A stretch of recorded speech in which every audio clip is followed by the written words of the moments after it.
السلام عليكم ورحمة الله تعالى وبركاته. الحمد لله والصلاة والسلام على أشرف رسول الله وعلى آله وصحابه الفائزين برضا الله. أما بعد رب زدنا علما وحلما وفهما وعقلا وأدبا كاملا رب تمن بالخير والسعادة. ജുമുഅയെ സംബന്ധിച്ചുള്ളൊരു സംശയമാണ് ഡെസ്കിലുള്ളത്. അതായത് 40 ആളെ താഴെ വന്നാൽ ആ ജുമുഅയുടെ സ്ഥിതി എന്താണ് എന്നാണ്. നമുക്കറിയാം, ജുമുഅ ഷാഫി മദ്ഹബ് പ്രകാരം അത് കെട്ടുപെടണമെങ്കിൽ, അത് സ്വീകരിക്കണമെങ്കിൽ അതിന്റെ രണ്ടാമത്തെ ഷർത്താണ് വുഖൂഹ ബി 40 എന്നാണ്. മിമ്മൻ തൻഅഖദു ബിഹിമുൽ ജുമുഅ എന്നാണ്.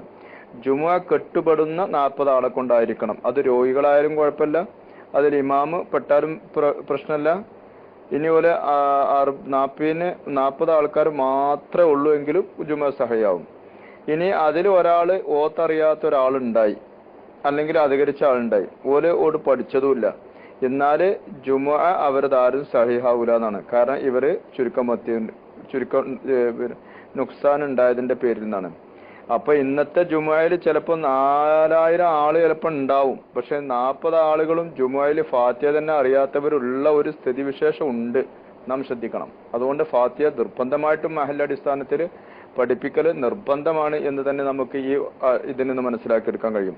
40,000 ആളുണ്ടായിട്ടും കാര്യമില്ല. കാരണം ഈ ഓത്തറിയാത്ത 40 ആളില്ലെങ്കിൽ ജുമുഅ സഹിഹാവൂല. അതാണല്ലോ ഫത്ഹുൽ മുഈനും അതുപോലെ തന്നെ അതിന്റെ മുകളിലെ തുഹ്ഫയും പോലുള്ള കിതാബുകളൊക്കെ ഉമ്മിയെ ആണെങ്കിൽ സഹിഹാവൂല എന്ന് പറഞ്ഞത്.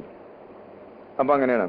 അതുപോലെ അതില് വീഴ്ച വരുത്തിയതിന്റെ പേരിൽ പറ്റൂല എന്നാണ് അഭിപ്രായമുള്ളത്.